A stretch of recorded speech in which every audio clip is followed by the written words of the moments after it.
Hey guys, it's Miss Amanda. I hope you've enjoyed the videos this week of people reading Dr. Seuss books to you. Today I get to share my favorite book with you, The Lorax. I hope you enjoy.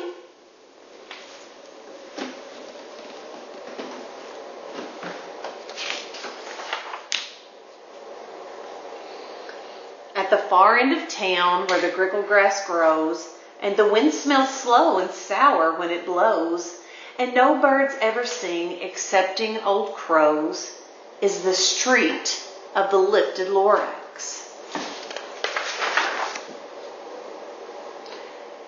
And deep in the grickle grass, some people say, if you look deep enough, you can still see today where the Lorax once stood just as long as it could before somebody lifted the Lorax away.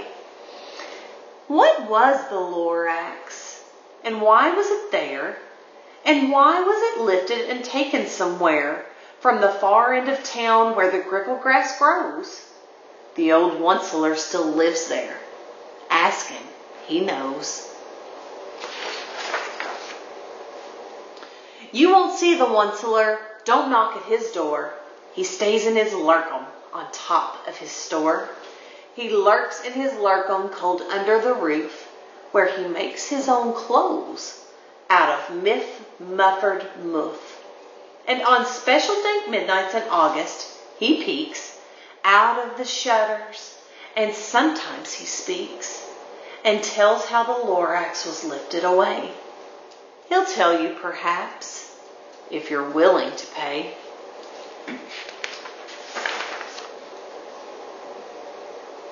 On the end of a rope, he lets down a tin pail, and you have to toss in 15 cents and a nail, and the shell of a great-great-great-grandfather snail. Then he pulls up the pail, makes a most careful count to see if you've paid him the proper amount. Then he hides what you've paid him away in his snub, his secret strange hole in his groovulous glove. Then he grunts, I will call you by whisper-ma-phone, for the secrets I tell are for your ears alone. Slup! Down slups the whisper-ma-phone to your ear, and the old Onceler's whispers are not very clear, since they have to come down through a snurgily hose, and he sounds as if he has smallish bees up his nose. Now I'll tell you, he says with his teeth sounding gray, how the Lorax got lifted and taken away. It all started way back, such a long, long time back.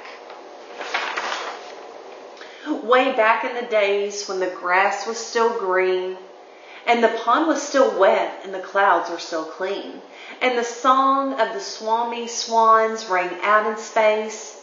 One morning I came to this glorious place, and I first saw the trees, the truffula trees, the bright-colored tufts of the truffula trees, mile after mile in the fresh morning breeze.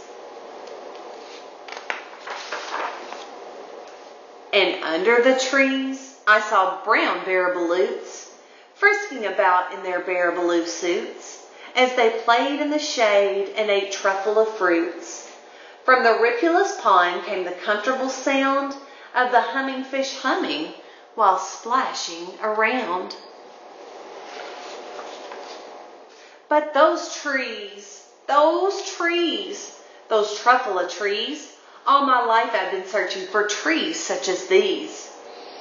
The touch of their tufts was much softer than silk, and they had the sweet smell of fresh butterfly milk. I felt a great leaping of joy in my heart. I knew just what I'd do. I unloaded my cart.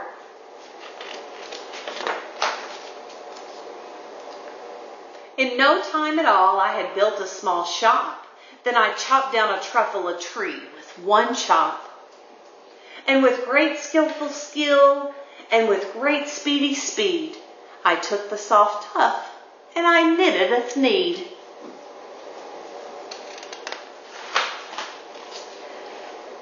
The instant I finished, I heard a gazump.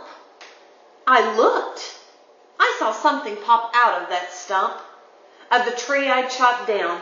It was a sort of a man. Describe him? That's hard. I don't know if I can. He was shortish and oldish and brownish and mossy. He spoke with a voice that was sharpish and bossy.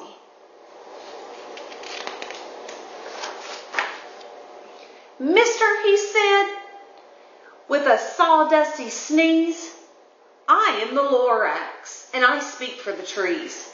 I speak for the trees have no tongues, and I'm asking you, sir, at the top of my lungs. He was very upset as he shouted and puffed, What's that thing you made out of my truffle a tuff? Look, Lorax, I said, there's no cause for alarm. I chopped just one tree. I'm doing no harm. I'm being quite useful. This thing is a thneed. A thneed's a fine something that all people need. It's a shirt, it's a sock, it's a glove, it's a hat. But it has other uses, yes, far beyond that. You can use it for carpets, for pillows, for sheets, or curtains, or covers for bicycle seats. The Lorax said, Sir, you are crazy with greed. There is no one on earth who would buy that full thneed.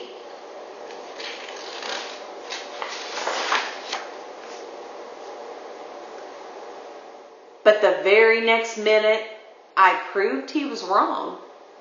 For just at that minute, a chap came along, and he thought that the thneed I had knitted was great. He happily bought it for $3.98.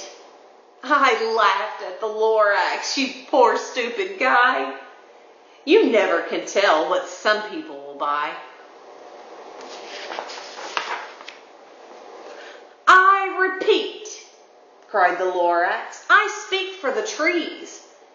I'm busy, I told him. Shut up, if you please. I rushed across the room and in no time at all built a radio phone. I put in a quick call. I called all my brothers and uncles and aunts, and I said, Listen here, here's a wonderful chance for the whole Swivl family to get mighty rich. Get over here fast. Take the road to North Nitch. Turn left at Weehawken, sharp right at South Stitch.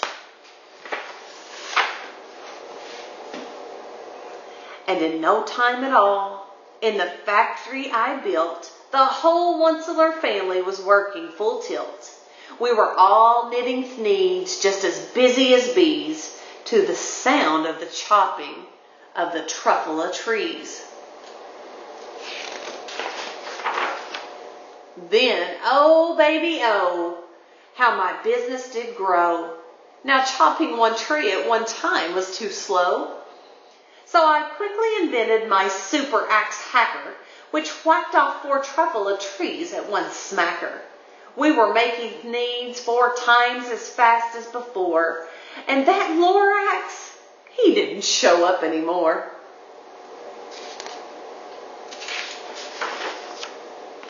But the next week he knocked on my new office door. He snapped, I'm the Lorax who speaks for the trees, which you seem to be chopping as fast as you please. But I'm also in charge of the brown bear baloots who played in the shades in their bear baloot suits and happily lived eating truffle fruits.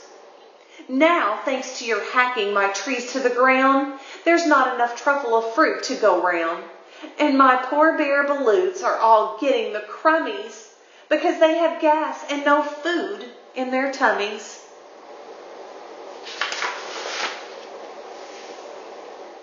They loved living here, but I can't let them stay.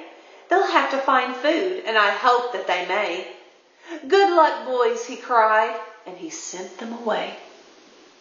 I, the Swivl, felt sad as I watched them all go, but business is business, and business must grow, regardless of crummies and tummies, you know.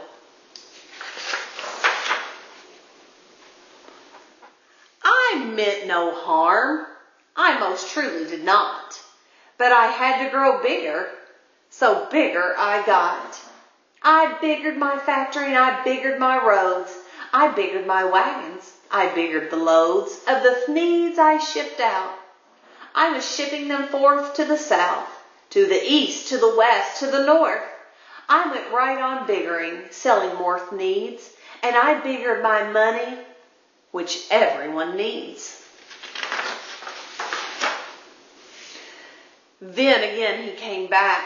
I was fixing some pipes when that old nuisance Lorax came back with more gripes. I am the Lorax, he coughed and he whiffed. He sneezed and he snuffled. He snarled and he sniffed. Onceler, he cried with a crefulous croak. Onceler, you're making such schmogulous smoke. My poor swami swans, why, they can't sing a note.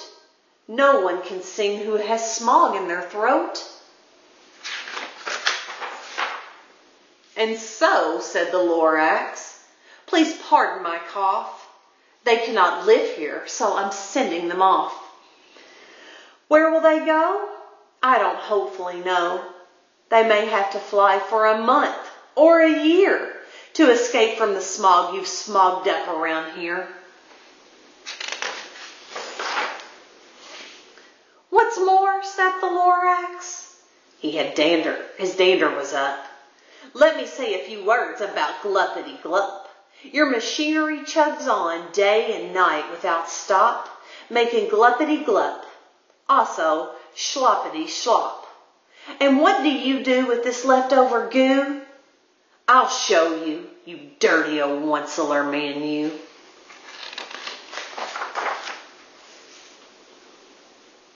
You're glumping the pond where the humming fish hummed.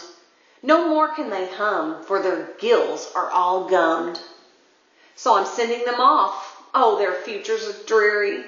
They'll walk on their fins and get woefully weary in search of some water that isn't so smeary.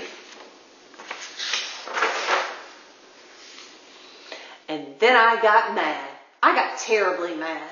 I yelled at the Lorax. Now listen here, Dad.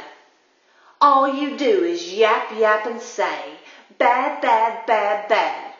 Well, I have my rights, sir, and I'm telling you, I intend to go on doing just what I do.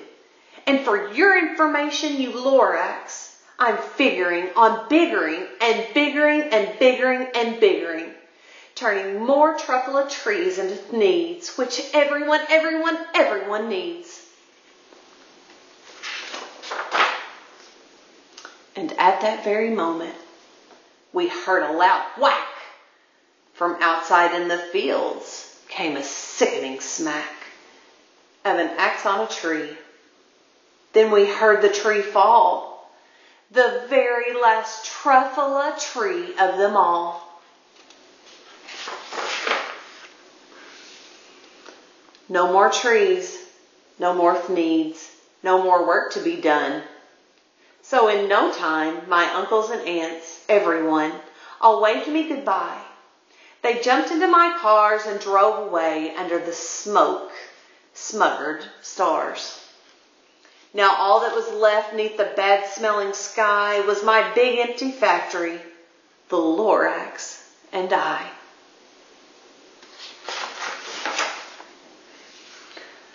The Lorax said nothing, just gave me a glance, just gave me a very sad backward glance, as he lifted himself by the seat of his pants, and I'll never forget the grim look on his face when he hoisted himself and took leave of this place through a hole in the smog without leaving a trace.